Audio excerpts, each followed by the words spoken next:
Hi everyone, welcome to my channel. Today's topic is mnemonic for malignant bone tumors approach like criteria. In Viva exam, in practical exams, you get a short question on bone tumors or long question on bone tumors. This mnemonic helps you in approach to a bone tumor, whether it's a benign or malignant. Now mainly this is a criteria for malignant bone tumor, that is STAMPS. So here the S stands for site, whether the bone tumor is arising from epiphysis, metaphysis or diaphysis. Then T stands for transitional zone. So see the border between the normal and abnormal bone. So we have a tumor. If the border between the normal and abnormal bone is narrow, well defined, you can clearly make out which is a normal bone and which is an abnormal bone. Then you call it as narrow zone of transition. So it is well defined, well marginated lesion with a narrow zone of transition. Suppose you have a bone tumor which is irregular, ill-defined, poorly marginated. You don't make out the difference between a normal bone and abnormal bone. There is a wide zone of transition. This is called as wide zone of transition.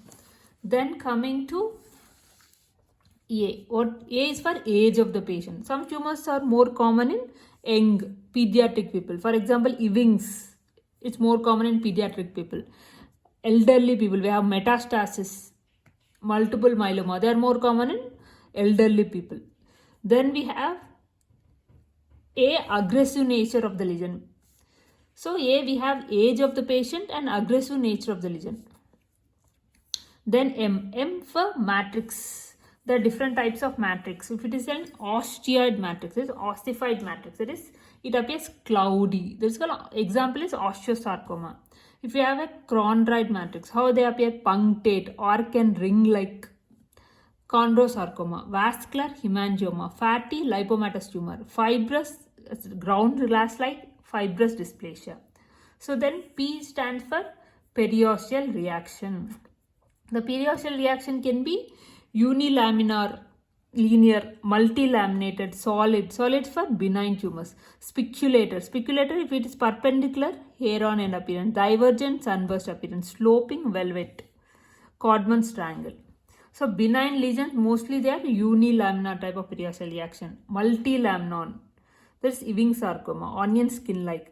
Spiculated, sunburst, osteosarcoma and Ewing sarcoma. Then S is for soft tissue involvement, whether swelling or associated calcification.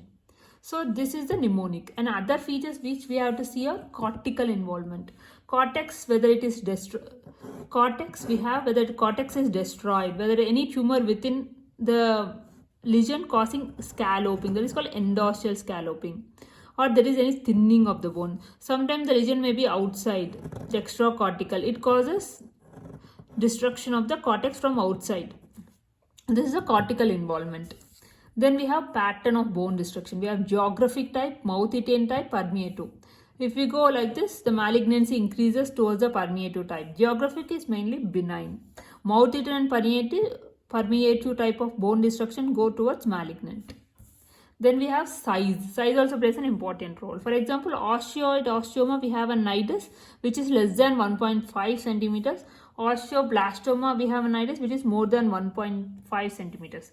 Fibrous cortical defect, size is less than 3 centimeters in size. Non-ossifying fibroma, more than 3 centimeters in size. Thank you.